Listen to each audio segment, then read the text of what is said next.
வணக்கம் நேயர்களே. ஃபீபாவின் இன்றைய காலை தியானத்திற்காக உங்களை அன்புடன் வரவேற்கிறேன். ஃபீபா நேயர்களுக்கு அன்பின் வாழ்த்துக்கள். இந்த நாளிலே ஏசாயா 43வது அதிகாரத்திலே 23வது வசனத்தின் முதல் பகுதியை வாசிக்கலாம். உன் ஆடுகளை தகன பலிகளாக நீ எனக்கு செலுத்தவில்லை, உன் பலிகளாலே நீ என்னை கனம் பண்ணவும் இல்லை என்ற அடுத்த குற்றச்சாட்டை ஆண்டவராகிய கர்த்தர் தீர்க்கதரிசியின் மூலமாக உரைக்கிறார். அவர்கள் தேவனை கனம் பண்ணவில்லை, மாத்திரமல்ல அவருக்கு தூபம் காட்டவில்லை, அவருக்குரிய பலிகளை செலுத்தவில்லை என்று பார்க்கிறோம்.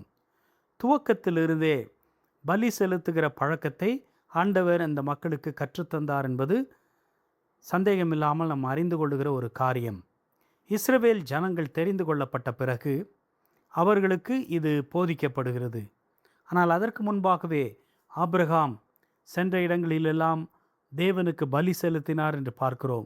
ஈசாக்கு பலி செலுத்தினார், யாக்கோபு பலி செலுத்தினார் என்று பார்க்கிறோம். பிற்காலத்தில் இஸ்ரவேல் ஜனங்கள் எகிப்திலிருந்து மீட்டு கொள்ளப்பட்டு அவர்கள் கானானுக்கென்று வழி நடத்தப்படுகிற வேளையிலே பல இடங்களிலே தேவனது உபதேசங்கள் அவர்களுக்கு வழங்கப்பட்டன, கற்பனைகள் கொடுக்கப்பட்டன, 10 கட்டளைகள் கொடுக்கப்பட்டன. இன்னும் எவ்வாறாக அவர்கள் வாழ வேண்டும் என்கிற நியமங்கள் எல்லாம் அவர்களுக்கு கொடுக்கப்பட்டன. லேவியராகமம் புஸ்தகத்திலே நாம் பார்த்தால் பலவிதமான பலிகளை குறித்து நாம் பார்க்கிறோம். சமாதான பலியை குறித்து பார்க்கிறோம், பாவ நிவாரண பலியை குறித்து பார்க்கிறோம், குற்ற நிவாரண பலியை குறித்து பார்க்கிறோம். இப்படி பல பலிகள், பல மிருகங்கள் கொல்லப்பட்டு அதனுடைய இரத்தம் தேவ சமூகத்திலே தெளிக்கப்பட்டு அதன் மூலமாய் பாவத்துக்கான பரிகாரம் ஏற்படுத்தப்பட்டது என்று சொல்லி நாம் பார்க்கிறோம்.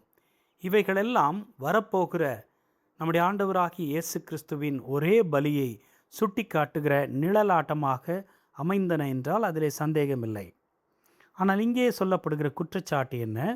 அவர்கள் அதை புரிந்து கொள்ளவில்லை, அவர்களுடைய நிலையை, பாவ நிலையை அவர்கள் அறிந்து கொள்ளவில்லை என்று நாம் பார்க்கிறோம்.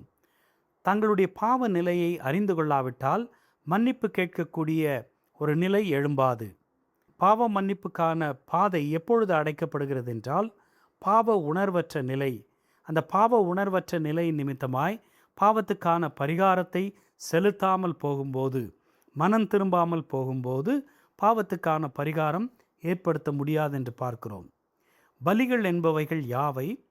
பலிகள் என்பவை தேவனை பிரியப்படுத்தக்கூடிய ஒரு வாய்ப்பு என்று பார்க்கிறோம். தேவனை ஆராதிக்கக்கூடிய ஒரு அடையாளமாக அது சுட்டி காட்டப்படுகிறது. தேவனுக்கு நன்றி சொல்லக்கூடிய ஒரு வாய்க்காலாக அமைந்திருக்கிறது. அது மாத்திரமின்றி நம்மையே ஜீவ பலியாக ஒப்பு கொடுப்பதற்கேற்ற ஒரு நிழலாட்டமாக இது காணப்படுகிறது என்பதை நாம் புரிந்து கொள்ள வேண்டும். ரோமர் 12வது அதிகாரம் முதல் 2 வசனங்கள். அப்படி இருக்க சகோதரரே, நீங்கள் உங்கள் சரீரங்களை பரிசுத்தமும் தேவனுக்கு பிரியமுமான ஜீவ பலியாக ஒப்பு கொடுக்க வேண்டும் என்று தேவனுடைய இரக்கங்களை முன்னிட்டு உங்களை வேண்டிக் கொள்ளுகிறேன். இதுவே நீங்கள் செய்யத்தக்க புத்தியுள்ள ஆராதனை என்று நாம் வாசிக்கிறோம். அதே போலவே எபிரேயர் 13வது அதிகாரம் 15வது வசனம் இவ்வாறாக கூறுகிறது. ஆகையால் அவருடைய நாமத்தை துதிக்கும் உதடுகளின் கனியாக்கிய ஸ்தோத்திர பலியை அவர் மூலமாய் எப்போதும் தேவனுக்கு செலுத்த கடவோம் என்று நாம் பார்க்கிறோம். 16வது வசனம், அன்றியும் நன்மை செய்யவும் தான தர்மம் பண்ணவும் மறவாதிருங்கள். இப்படிப்பட்ட பலிகளின் மேல் தேவன் பிரியமாயிருக்கிறார். தேவன் நமக்கு இப்பொழுது வழங்கியிருக்கிற கற்பனை என்னவென்றால், நம்முடைய சரீரங்களை தேவனுக்கு பிரியமான ஜீவ பலியாக ஒப்பு கொடுக்க வேண்டும், தேவனை துதிக்கும் ஸ்தோத்திர பலிகளை ஏறெடுக்க வேண்டும். அதே போல மற்றவர்களுக்கு நன்மை செய்கிற, தானம் தர்மம் செய்கிற அப்பேற்பட்ட பலிகளையும் தேவனுக்கு செலுத்தினால் தேவன் அவைகளிலே பிரியமாயிருப்பார்.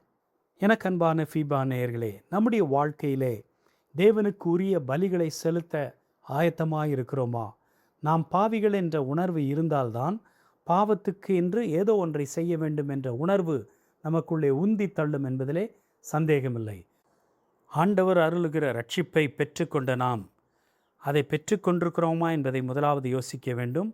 பெற்றுக்கொண்ட நாம் தேவன் எதிர்பார்க்கிற பலிகளாகிய நம்முடைய சரீரத்தை அர்ப்பணிப்பதும், மற்றவர்களுக்கு தான தர்மம் செய்வதும், மற்றவர்களுக்கு உதவி செய்யக்கூடிய பலிகளை செலுத்தி ஆண்டவருக்கு பிரியமான ஸ்தோத்திர பலிகளை அனுதினமும் அவருக்கு செலுத்தி அவருக்கு பிரியமான ஜனங்களாக நாம் வாழ்வோம். தேவனுக்கு பிரியமான காரியங்களை நிறைவேற்றுவதே முக்கியமான முதன்மையான பலி என்பதை மறந்துவிடக்கூடாது. இப்பேற்பட்ட விதத்திலே வாழ்ந்திட தேவன் நமக்கு கிருபை பாராட்டுவாராக. இன்றைய காலை தியானத்தில் பங்கேற்றமைக்காக நன்றி. உங்களது கருத்துக்களை பகிர்ந்து கொள்ளவோ மேலும் விவரங்கள் அறிந்து கொள்ளவோ 9458505042 என்ற எண்ணிற்கோ அல்லது info@fibaonline.org தொடர்பு கொள்ளவும். தேவன் தாமே உங்களை ஆசீர்வதிப்பாராக. ஆமேன்.